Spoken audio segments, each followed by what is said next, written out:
Hey everybody, and this is Robbie Mcsweeney talking, and this is episode 2, and today I shall be showing you how I did a sort of like a fantasy landscape piece, with like grassy lands, that sort of typical outlook on it. I'm just searching at the moment, just searching through a few photos just to get a bit of inspiration, and I can use the values from the photo and start creating the image. The actual image itself will probably be disappeared. All I wanted from that image was the values, and I'll start going through the image, picking out, using the eyedrop tool, picking out colours and just using them really. That's how I sometimes do my work. There's several different ways of how I do my work, but hopefully over time you should see that through more episodes that I'll bring out. I am working on episode 3 at the moment. That should be out in the next couple of days, because I'm going on holiday soon, and I won't be back till I think it's the 18th or something like that. So it's going to be a while till I actually give anything out for you guys to see. But I'll give you a head start with the next one. I'll bring the episode 3 out soon, and at the moment I'm just blocking out colours, try and get a landscape going on.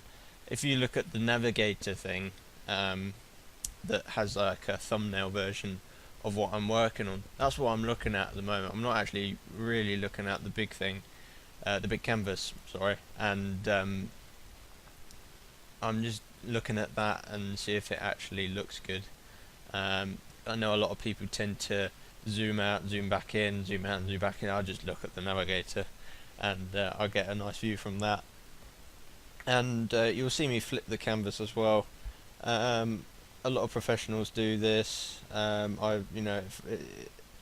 not professional, but I find that it's a good way of picking out the mistakes that you've done. It's almost like taking a break and coming back to the piece. You find mistakes that you've done, because when you're working on something that you're working on a particular part of the painting, and you don't see where the mistakes are, and then you flip the canvas and then you realise you've got a whole load of mistakes everywhere. So it's a good way to recognise your mistakes and correct them.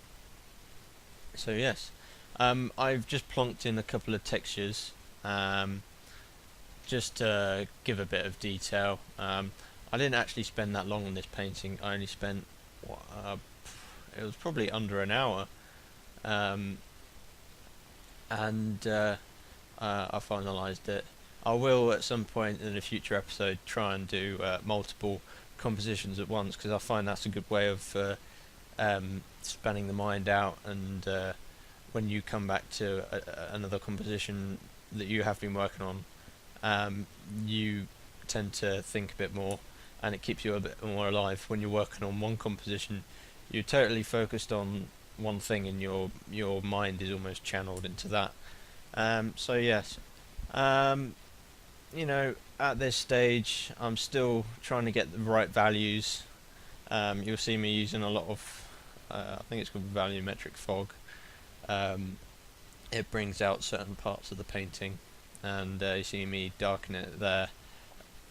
The reason why I'm doing that is because if you darken it, you can bring out more values of a particular part of the painting.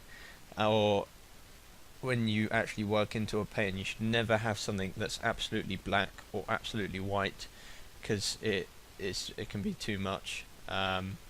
It's good to have like a diverse range of values, but if you have something that's absolutely black, in real life nothing's absolutely black. It's either a very dark grey or something, or a very sort of pale white maybe.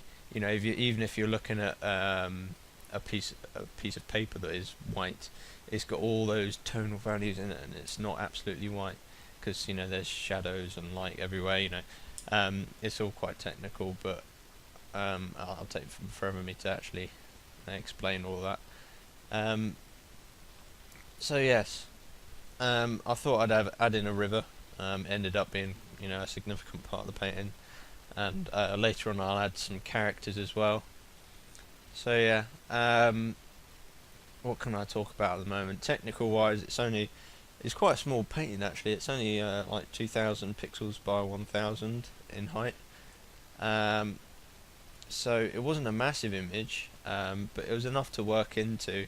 Because I usually work into something about 4,000 wide, about 2,000 height, and that gives me plenty of room to put in the details and stuff. I realised in this one I added in a couple of sort of cavalry, and you zoom in, it's quite pixelated, and I don't like that really, because it feels like it's distorted the image, and it's hard to work into, hard to see what details you're working into. So it's good to have a large canvas to work into. However, if it's too big, like something ridiculous like almost 15,000 pixels wide, it starts. If you're using a massive brush, it starts to make the computer lag. But if I'm going to make something final, it would tend to be quite large, perhaps about 10,000. But when you're starting off on a canvas, I tend to have something quite small in size first, and then res it up. So yeah, I think I'm just adding a few mountains here and there. You'll see me pushing and pulling things, taking things away, adding things, just experimenting really. I just wanted to get that nice mood to it. I'm going on holiday to Northumberland and the Lake District soon, so I should be able to get some decent photos and actually make some better paintings after that.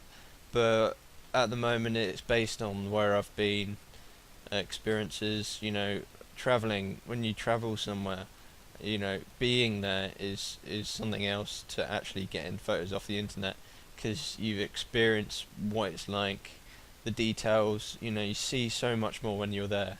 If you just see an image, or even if it's a really good quality image, it's not enough to actually be there.